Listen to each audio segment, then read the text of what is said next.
So Senor Andres thought he could bring me because I'm one of the biggest world specialists of fintech. I know everything. What fintech? I mean blockchain, Bitcoin, small coin, big coin, everything. You ask me, I know, I can spend hours. And no, not really. My specialty, as surprising as it sounds, is all about happiness and happiness at work. I know it sounds strange coming from a Frenchman. I mean, we're usually not joyful as you guys in South America. I mean, we go with maybe a glass of wine, and when it's time to seduce a man, or seduce a woman to seduce a man, a woman to seduce another woman, then we're fine.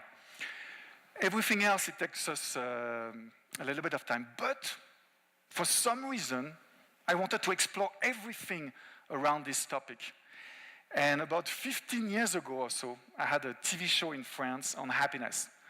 And 6 months in, the TV show was canceled. They told me, it's too American what you do. Yes, so talking about happiness to French people is dangerous, muy peligroso. So I left, and I did about 10 careers in 20 countries around the world. I was trying to find my own self, my own calling, my own purpose. So for the next 10 minutes, give me the part of your brain with nothing to do with fintech, nothing to do with finance, technology, and has to do with purpose, passion. Where is it that you want to go in life? Where is it you want to go with your team? Because if I do more and more tech conferences around the world, there's a reason. It's because you're part of the whole digital transformation, I guess. And the thing is, most of the world is left behind. Everything else don't get the technology, don't get it, especially in human transformation. So whether you're in fintech or in luxury industry or you name it, you need to understand a little bit about the happiness KPI. What does it take to make yourself a little bit more happier, and especially your team? So this talk is to help you make your team a little bit more purposeful and bound to each other. My background a little bit. It's very important whenever you do a talk to give your background so people can relate to you, right? So good thing is I worked in 10 different industries, so whatever industry I am, I can usually relate. I start my career in finance, like many of you. I had a bachelor in finance. First 2 years was in mergers, acquisition, brokerage, and it didn't make me happy so much. So I had to leave. Different careers later, I was working with tech company. 2011, 2013, I was in the tech world. And when I started to be specialized in happiness, I was working as an entrepreneur in residence in a tech incubator in South Africa, in Cape Town. And the more I was working with engineers, the more I was working with them, trying to get emotion out, try to convince VC, venture capitalists. We would spend, sometimes hours to tell them, you need to speak about your heart. No matter how tech is your company, I know venture capitalists. I'm friend with some of the biggest one in New York. As long as they connect to your heart, they don't care what product you're selling. They will not invest in your company. And the more I was doing that, as an entrepreneur in residence in Cape Town, the more there is something there. And someone one day told me, you're like a chief happiness officer. And I'm like, it sounds quirky, sounds cheesy. But then I start to research. It was a job born in Silicon Valley 20 years ago when the first internet wave came. And there was a lot of chief happiness officers to help, again, engineers to convey their message, their soul to non-engineer people. And at the time, in 2013, there was only 10 of us around the world. And I specialize in this field. And for the last 5 years, that's what I do. So I go around the world, talk about this, train people to be chief happiness officer. I do one course in Aruba, actually not far from you. And I work a lot with banks, actually, like AXA, like BNP. I've created a hackathon around happiness in Aruba, in France. So I'm constantly between your world and my world, which is very interesting. There's so much thing Because I do believe the more you are at the top of technology, the more you need to understand about human connection and emotion and soul and things like this. Before talking on happiness KPI, which means what is it that you need to know to help your team to be a little bit more purposeful, again, happiness KPI for you. This is your happiness ecosystem. I've studied, and there's around 30 to 40 things that make people a little bit happier. You know that. I don't have to teach you anything. We're all so different. I mean, for me, it's adventure, travel, meeting new culture. It used to be women, but now I'm married, so I had to transfer my energy into something else. So all of us, we have an ecosystem, and the more you know, the more you study this, the better you will be at work. I won't bore you with so many numbers, we're not here, but just want to let you know there's so much numbers if you go and do research on how happiness, joy at work affect your business and your corporation. There's one or two numbers I'll just give you. $500 billion are lost every year due to unhappiness, which is all the sick people, the non-creative people, the non-productive people at work. No matter what industry you look at, no matter what country, I've been doing that in 20 countries, so no matter what country, what industry, there's usually 1 in 5 people super engaged at work. It's crazy, right? Only 20% of people are so dedicated to their work that they're going to do the much better. So if you bring a guy like me for a few days, or if you name a chief happiness officer in your company, or you just dedicate someone to take care of that thing, the number shows that you can be 30% more creative and 30% more productive, which is a big thing. Now, I know in the room there's half of you are startups, half of you are big corporation, and I work with both. It's a little bit different. Of course, if you're a startup with less than 30 people, you don't really need to name a chief happiness officer. You don't really need to talk about purpose. Usually people are here because they have a reason. They're here together. They're here to challenge and really see what else they can be as a human being, right? But they need something if you're a startup. You need to give your guys and your girl a little bit of mental space, which means a little bit time for themselves. Because you guys work so much in startups, you just need to remember, okay, he's 25, 28 years old, and he can work as hard as you want, or she can work as hard as you want. Yet, if you don't give them the mental space, one day they're just going to quit, right? Because there's no purpose enough. And for corporation, big corporation, you need to give purpose. You need, I was with Goldman Sachs 2 weeks ago. Goldman Sachs, right? Biggest company in the world, finance guy, make millions of dollars. We are talking with Goldman Sachs New York on how to create a program for the traders, for the investment banker, to also understand their purpose. It's the very first time the biggest bank in the world have a problem to keep their young recruits in the company. When it talks about happiness and passion, it starts with you, with the leaders. And I'm sure many of you went to leadership program and you read book, and it comes down to 4 things, right? Your own purpose, again, which is how are you aligned with your story of your company and the story of yourself? Where do they match?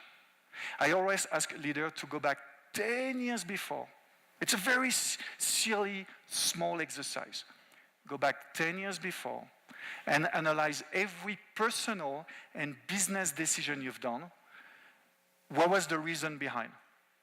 It's a very fascinating thing. It's a small exercise, take you 20, 25 minutes, and something will appear very clear. Okay, this is my values, and I'm not here to judge. All of us have different values, different purpose. You need to know that. Because I work with leaders, and they're like, Arnaud, can you come and do your thing, please? Spend 2-3 days with my team and make them happy, make them joyful. And then I leave, and then I want to come back and I want the best team in the world. Okay, what's your values? Oh, let's not talk about my value. It's not my problem. I want guys and girls working as great as they can. The problem is, of course, there's an unconscious decision why someone joined you in your company. I give you an example. One of my biggest clients is Karim. Karim is the biggest startups in the Middle East. In 6 years, they worth $1.5 billion. And I've been working with them for 5 years.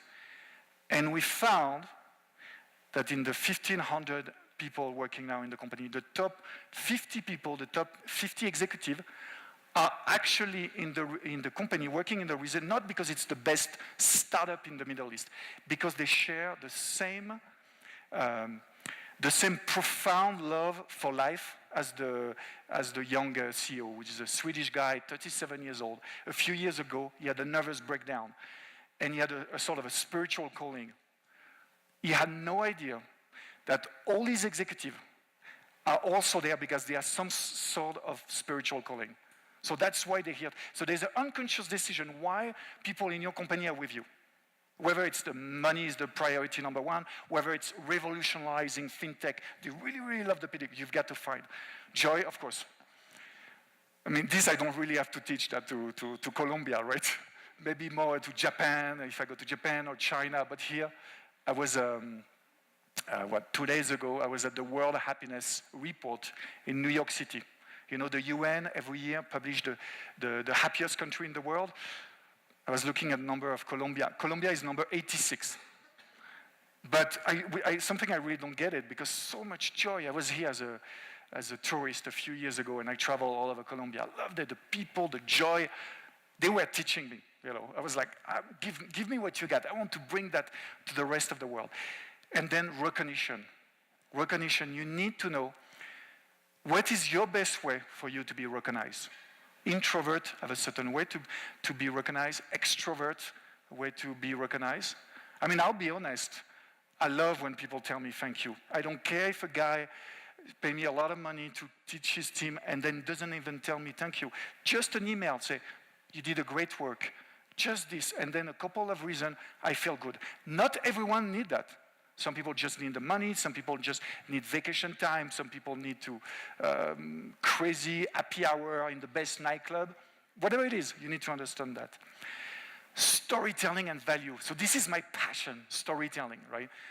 I was a storyteller, I was a movie director, I wrote screenplays, and now I can use it so much for corporation, which is, again, where are you in your personal story with the corporation story? And all those companies, you know most of them, I'm sure, they have an amazing storytelling. And you can tell when you watch any of those companies, what are their values. And this is why there's a company that attract the most students, the most young executive, because people want to be part of that same value, that same feeling of belonging together.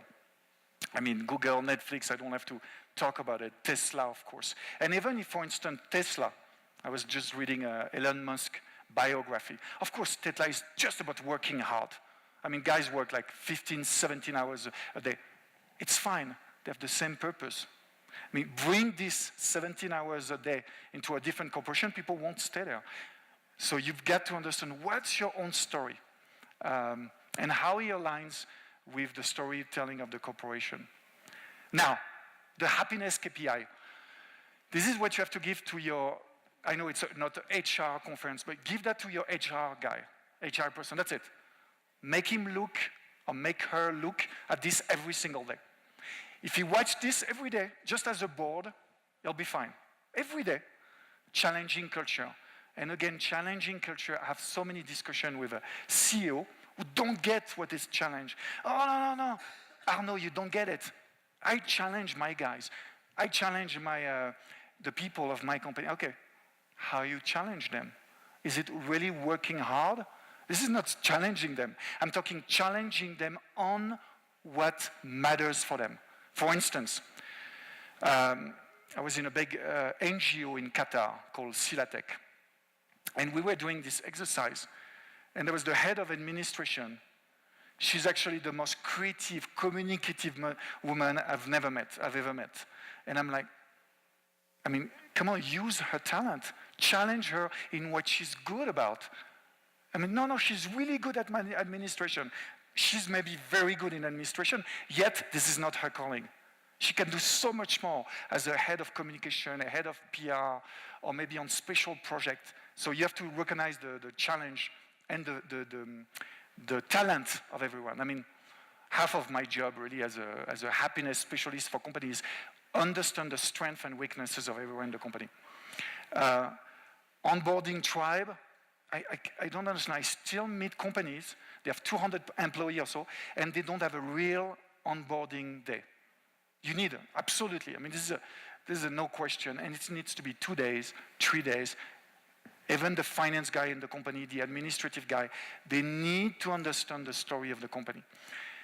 So many problems arise because they've not been told the right thing when they join the company. Trust and respect, for instance, huge one. I mean, this is maybe the single one reason why company and I work together. At the end of the day, you want your team to trust and respect each other, to take off their mask from time to time, to see the soul of human being.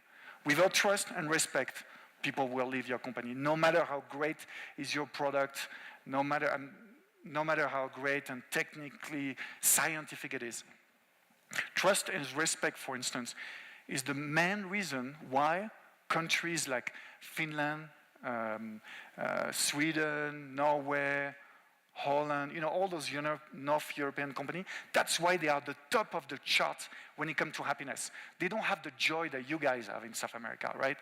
So they don't have this family connection and this ability to sing and dance, anytime. Yet, when it comes to trusting other corporations, trusting the government, they are number one. This is why on the level of happiness, they are the top of the game. I mean, trust, it sounds boring, and respect sounds boring. It's at the core of real, sustainable happiness. And again, when I talk about happiness, keep in mind, more creativity and more productivity. This is the reason why you want more happiness. Key takeaways. Talking a lot of different things, and then your brain is still trying to switch to my feeling. Some of you are still in fintech. 3 things simple you can do tonight when you come back. First, you name a chief happiness officer of your company. It doesn't have to be a leader.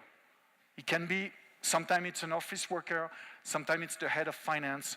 I mean, my last training in France, we had the head of an investment bank, but she happened to love making other people happy. Just name one. 2, rework the values of your company, which is the value you see on the wall. Are they the same value that you say day to day? And if they are not the same value, ask your employee, what are the values in? And then fire the arrogant prick of your company, right? I mean, I love it. It can be a guy, it can be a girl. Usually it's someone very smart, intellectual. Every single team I worked with, there's a guy like this. Maybe he looks like it. Maybe you have someone looking like this, right? Just go back. No, really. I'm serious. I mean, being happy, it's not just being a nice guy. I'm not always a nice guy, but my goal is I want the most people to feel empowered. And if it takes me to fire someone or to say, shut up now, you need to be on board, please do. I have so many conversations with the CEO of a company, and they're like, and I spend 1, 2, 3 days with teams. And then at the end of the day, I know which guy to fire, which girl. And they're like, no, don't fire him because he brings so much business, Arnaud. I'm like, yeah, but everyone is down. Everyone I talk to is willing to leave the company just because they don't want to see the face of this guy. So anyway, people are disengaged at work, so you're losing money. So don't talk to me about business, because business-wise, you might slow down for the next few months, then you pick it up again. If people feel happier, they're going to do business, they're going to be more productive and creative. So I know it's a bit provocative, but now I've seen enough company, just do that. So this is some of the company I've been working with, and whether as a chief happiness officer trainer or storytelling, communication. What I know is this, is until you see people as a real human being and not a product anymore, they will stay in your company. It can be a simple thing, just a tap on the shoulder, or asking them, how the day is going. Just a single small things you can do every day to get more emotion, more reality, more purpose in the long term. So thank you very much. That was not Think TED, but I hope it helps you a lot.